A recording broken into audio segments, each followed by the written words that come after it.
दोस्तों, क्या आप जानते हैं मोमबत्ती बुझाकर जन्मदिन क्यों मनाया जाता है? अगर चलती ट्रेन का ड्राइवर सो जाए तो क्या होगा? और मिर्च खाने से जलन क्यों होती है? इन सारे सवालों के जवाब आपको मिलेंगे वीडियो में, तो वीडियो को स्टार्ट करते हैं। फैक्ट नंबर 1, प्याज काटने पर आंखों में से आंसू क्यों आते हैं? दोस्तों, अक्सर लोगों को प्याज काटने पर आंसू आते हैं। इसे रोना नहीं कहा जा सकता, क्योंकि प्याज काटने का असर हमारी संवेदनाओं पर नहीं पड़ता। ये तो मात्र एक मामूली सी प्रक्रिया है जो प्याज में मौजूद थियोप्रोपनॉल सल्फर डाइऑक्साइड के कारण होती है। दरअसल प्याज के इस तत्व में तीखा स्वाद और आपे महक पाई जाती है, जो प्याज के काटने के साथ वाष्प बनकर उड़ने लगती है। और जैसे ही इस वाष्प के संपर्क में हमारी आंखों से होता है, वह आंखों में जलन पैदा कर देता है और आंखों में संवेदनशीलता के कारण आंसू आने लगते हैं। फैक्ट नंबर 2, शरीर का मोच आया अंग सूज क्यों जाता है? दोस्तों, शरीर के किसी अंग पर मोच आने पर उस भाग की कोशिकाएं वृद्धि करने लगती हैं और वो हिस्सा सूजने या फूलने लगता है। कोशिकाओं की इस आकस्मिक वृद्धि को हाइपरप्लासिया कहते हैं। फूले हुए भाग का एक कारण उस स्थान पर रक्तस्राव बढ़ जाता है। उसका उपचार ठंडे पैड या बर्फ की पोटलियों को सूजे हुए भाग पर रखकर किया जा सकता है। फैक्ट नंबर 3, सैटेलाइट को लॉन्च करने से पहले गोल्ड फॉइल से क्यों लपेटते हैं? जब हम किसी सैटेलाइट को देखते हैं तो हम देखते हैं कि उस पर गोल्ड फॉइल लपेटा गया है, क्योंकि सफर के दौरान सैटेलाइट की -150 डिग्री सेल्सियस से +250 डिग्री सेल्सियस तक का तापमान झेलना पड़ता है। लेकिन दोस्तों, यह असल में गोल्ड का नहीं बल्कि पॉलीअमाइड या पॉलीएस्टर कोटेड का एक मल्टीलेयर एल्यूमिनियम फिल्म होती है, जिसे सैटेलाइट की सुरक्षा के लिए लपेटा जाता है। जैसे कि आपको पता होगा कि सैटेलाइट को ऊर्जा सूर्य से मिलती है, जो उसके बगल में लगे सोलर पैनल पर रोशनी पड़ने पर उसमें फोटोवोल्टाइक क्रिया होती है, जिसके कारण डीसी करंट बनता है, जो बैक्टीरिया में इकट्ठा होता है। इसको सैटेलाइट में मौजूद इन्वर्टर ऐसी करंट में बदल जाता है, जिससे सैटेलाइट के कंपोनेंट्स काम करते हैं। फैक्ट नंबर 4, भारत के रॉ एजेंट कौन होते हैं और ये क्या करते हैं? दरअसल रॉ भारत की अंतर्राष्ट्रीय खुफिया एजेंसी अथवा गुप्तचर संस्था है। इस संस्था का निर्माण भारत के पड़ोसी देशों पर निगरानी रखने के लिए किया था और उनकी खुफिया जानकारी प्राप्त करने के लिए किया था, ताकि अपने देश को अन्य देशों के हमलों से बचाया जा सके। रॉ का full form research and analysis wing है, जिसका हिंदी अर्थ अनुसंधान और विश्लेषण होता है। साल 1998 में चीन की जासूसी के लिए इसको बनाया गया था, परंतु वर्तमान समय में रॉ का भारतीय एकता और सुरक्षा में महत्वपूर्ण योगदान है। दोस्तों, इस एजेंसी में काम करने वाले लोगों को रॉ एजेंट कहा जाता है। दरअसल इसमें एजेंट को अपनी पहचान और वह रॉ एजेंसी के लिए काम कर रहे हैं छुपाना पड़ता है। इन्हें हर परिस्थिति में जानकारी इकट्ठी करने के लिए जगह जगह पर जाना पड़ता है। रॉ एजेंट भी भारत के लिए एक महत्वपूर्ण अंग है। फैक्ट नंबर 5, मोमबत्ती बुझाकर जन्मदिन क्यों मनाया जाता है? दोस्तों, क्या आपको नहीं लगता कि जिस देश में खुशियाँ दीपक जलाकर मनाई जाती हैं, आखिर उस देश में ही मोमबत्तियाँ बुझाकर खुशियाँ मनाने का रिवाज कहाँ से शुरू हुआ? तो आपको बता दें कि यह भारत की प्रथा तो बिल्कुल नहीं है, यह पश्चिमी देशों से आई है, जो आज भारत में मनाया जा रहा है। माना जाता है ग्रीस यानी यूनान से मोमबत्ती को बुझाने की परंपरा आरंभ हुई थी। प्राचीन काल से यहाँ पर लोग केक पर जलती हुई मोमबत्ती को लेकर अपने पूजा स्थल पर जाते थे और जलती हुई मोमबत्तियों में ग्रीक भगवान का चिन्ह बनाते थे, फिर इन मोमबत्तियों को बुझाते थे। इनका ऐसा विश्वास था कि मोमबत्तियों को उड़ता हुआ धुआं सीधे भगवान के पास जाता है। दोस्तों, आपको बता दें, ये मोमबत्तियां बुझाकर जन्मदिन मनाने की पश्चिमी देशों की प्रथा आपको बीमार भी कर सकती है। क्लेमसन यूनिवर्सिटी द्वारा एक शोध किया गया था। जब हम मोमबत्ती को बुझाते हैं तो वह हम मुंह के बैक्टीरिया केक पर चले जाते हैं।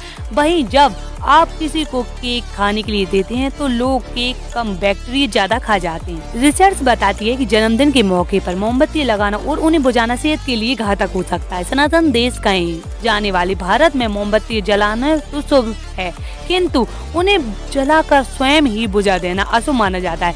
यहाँ मोमबत्तियों से भी अधिक अहमियत दिए को दी जाती है। भारत में पाश्चात्य संस्कृति को जब से अपनाना शुरू किया गया है, तो भारतीयों ने केक पर लगी मोमबत्ती को बुझाने आरंभ कर दिया है। मगर हमारी संस्कृति में मोमबत्ती को शुभ अग्नि माना जाता है। यदि पूजा का दिया भी किसी कारण से जलते जलते बुझ जाए तो यह भी अशुभ होता है, क्योंकि यहाँ लोगों की प्रार्थना का दिया होता है। फैक्ट नंबर 6, मिर्च खाने पर जलन क्यों होती है? दोस्तों, मिर्च खाने से मुंह में जलन होगी, इस बात का पता तो एक छोटा बच्चे को भी होगा, लेकिन यहाँ हम जलन के पीछे का कारण बता रहे हैं। दरअसल मिर्च में एक कैप्साइसिन नाम का रसायन होता है। यह रसायन जीव की सतह की कोशिकाओं में मौजूद रसायनों से प्रक्रिया के बाद जलन पैदा करता है। दरअसल बहुत गर्म चाय या कॉफी पीने पर मस्तिष्क को इसकी सूचना देने वाली कोशिकाएं ही मिर्च खाने पर जलन की अनुभूति को मस्तिष्क तक पहुंचाती हैं। दोस्तों अब तो आपको पता चल गया होगा मिर्च खाने से मुंह में जलन क्यों होती है। फैक्ट नंबर 7, रक्त का रंग लाल क्यों होता है। खून की संरचना में मुख्य रूप से 2 भाग तरल और 2 भाग ठोस की होती हैं। तरल भाग प्लाज्मा कहलाता है। यह पीले रंग का गाढ़ा द्रव्य होता है। इस द्रव्य में प्रोटीन, एंटीबॉडी, फाइब्रोनोजेन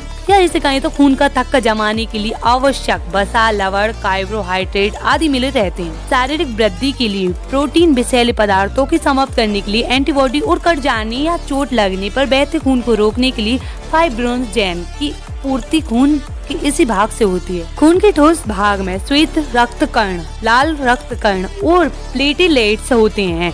इनमें से सफेद कण रोगाणुओं से शरीर की रक्षा करते हैं। बाकी खून में उपस्थित पदार्थ अन्य कमियों को पूरा करने का कार्य करते हैं। फैक्ट नंबर 8, 1 रुपए के सिक्के पर अंगूठा ही क्यों होता है। दोस्तों आपने 1 रुपए के सिक्कों पर अंगूठा तो जरूर देखा होगा। इसका काम क्या है तो चलिए जानते हैं। दरअसल इस सिक्के से पहले मतलब 2004 से पहले 1 रुपए के सिक्के पर गेहूं का चिन्ह होता था, जो लोगों को खेती के लिए प्रेरित कर रहा था। उस समय भारत की सबसे बड़ी कमी और सुपर पावर दोनों ही अनाज थे। उसी चीज को दर्शाने के लिए पहले यहाँ पर गेहूं का चिन्ह था, फिर सिक्के पर अंगूठा का चिन्ह डाला गया, जो कि 2 चीजों को बताता था। पहला, भारत का भविष्य, यह सिक्का उज्जवल भविष्य के लिए अंगूठा करता है, और दूसरा, इस सिक्के पर औरत का हाथ है, जो कि महिला सशक्तिकरण को बताता है। फैक्ट नंबर 9, भारत की कौन सी नदी पर हर पत्थर शिवलिंग होता है। दोस्तों मान्यताओं के अनुसार भारत में एक ऐसी नदी है, यहाँ से निकला हर एक पत्थर शंकर माना जाता है। ग्रंथों में नर्मदा नदी को पवित्र नदी माना गया है। पुराणों के अनुसार नर्मदा नदी से निकला हर पत्थर शिव का ही प्रतीक माना जाता है। यहाँ से निकले पत्थरों को शिवलिंग के रूप में स्थापित किया जाता है। दोस्तों हैरान करने वाली बात तो यह है कि यहाँ से ओम लिखे हुए शिवलिंग भी निकलते हैं, जिसे देखने दूर दूर से लोग यहाँ आते हैं। दोस्तों नर्मदा से निकले शिवलिंगों को नर्मदेश्वर शिवलिंग कहा जाता है कि नर्मदा नदी को शिव जी के वरदान के कारण इससे प्राप्त होने वाले शिवलिंग को पवित्र माना जाता है। फैक्ट नंबर 10, अगर चलती ट्रेन को ड्राइवर सो जाए तो क्या होगा। अब आपके मन में तो यही सवाल आ रहा होगा, किसी कारण से अगर दोनों ड्राइवर सो जाएं तब क्या होगा। लंबे रास्ते वाली जो ट्रेन होती है उनमें ड्राइवर और असिस्टेंट ड्राइवर दोनों होते हैं। अगर ड्राइवर को कुछ होता है तो असिस्टेंट ड्राइवर ट्रेन को हैंडल करके स्टेशन तक पहुँचाता है। इसी को ध्यान रखते हुए रेल के इंजन में एक ऐसी डिवाइस लगाई है कि यदि कुछ समय तक रेल के इंजन में कोई हरकत ना की जाए तो वह मशीन कुछ समय बाद ट्रेन की इमरजेंसी ब्रेक अप्लाई कर देगी। ट्रेन के इंजन में BCD डिवाइस लगी होती है, जिसमें 60 सेकंड का टाइमर चलता है। इस 60 सेकंड में यदि ट्रेन के पायलट अथवा असिस्टेंट पायलट द्वारा कोई हरकत, जैसे ट्रेन का हॉर्न बजाना, ब्रेक लगाना, स्पीड बढ़ाना करता है तो टाइमर वापस स्टार्ट हो जाता है। यदि इन 60 सेकंड तक पायलट अथवा असिस्टेंट पायलट किसी भी तरीके से कोई हरकत नहीं करता तो अगले 8 सेकंड तक BCD यूनिट एक लाइट लगती है। यदि इन 8 सेकंड में भी दोनों से कोई हरकत नहीं करता तो अगले 8 सेकंड तक एक बजर बजने लगती है, जो कि मशीनों के चालू होने की वार्निंग होती है। यदि इन सेकंड में पायलट अथवा असिस्टेंट पायलट द्वारा BCD एक्नॉलेज नहीं किया जाता तो ट्रेन द्वारा पेनल्टी ब्रेक लगा दिए जाते हैं और गाड़ी वहीं खड़ी हो जाती है और इस तरह किसी बड़े हादसे से बचा जाता है।